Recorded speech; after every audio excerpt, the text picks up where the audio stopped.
Знаете, законопроект очень порадовал мое общественное объединение, и не только мое, поскольку мы сотрудничаем с очень большим количеством общественных объединений, которые не берут никаких грантов, существуют на собственные средства.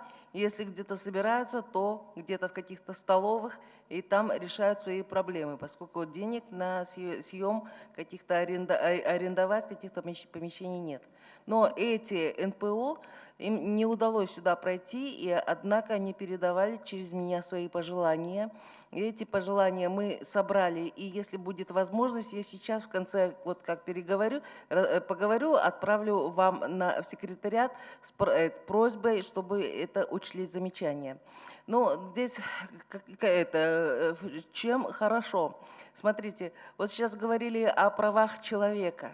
Есть права человека, но я не вижу здесь нарушений никаких прав человека. Но есть еще также право государства защищать само себя. И в последнее время мы видим, что данное право государство не может реализовать, хотя в Конституции есть, государство обязано само себя защищать. Как оно будет защищать, если в его внутренние дела пытаются через неправительственные организации вмешиваться какие-то иностранные организации? Вот для того, чтобы пресечь такую попытку, мы предлагаем внести понятие, точнее, там есть понятие иностранные некоммерческие организации, но нет расшифровки. Вот во вторую статью законопроекта о неправительственных организациях я предлагаю расшифровать это понятие неправительственные иностранные организации, их права, их обязанности, их полномочия, потому что их полномочия не должны задевать какие-то внутренние интересы нашей страны.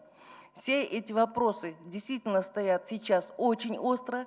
В Российской Федерации, в Конституции принимают статью о том, что верховенство законов Российской Федерации над международными законами. И не случайно Россия так делает, она тоже себя защищает.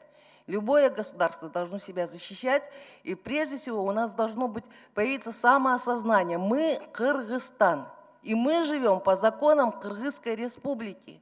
Вот этот законопроект, который делает какую-то первую попытку осознать себя той страной, которая себя защищать тоже обязана и должна. Не только, а как государство защитит своих граждан, если она не может защитить себя? Вот большой вопрос. Поэтому я думаю, что этот законопроект очень правильный. Я также думаю, что он немножечко действительно опаздывает, потому что мы получили большие уроки в своей истории для того, чтобы понять о том, что это необходимо делать. И теперь еще вот с этим связаны сейчас действительно... От секунд. Я закончу тогда, да? От секунд. Спасибо вам большое за данный законопроект, но еще есть такое пожелание. Вот есть еще другие законы, например, сейчас по общественному здравоохранению проходил законопроект, который, на мой взгляд, должен был бы пройти тоже общественное обсуждение, но не прошел. Можно о нем это? Вот там был, например, проведение экстренной и специфической профилактики. Люди в шоке, они не понимают вот этого определения, что оно означает. Оно означает для людей вакцинацию принудительную или как?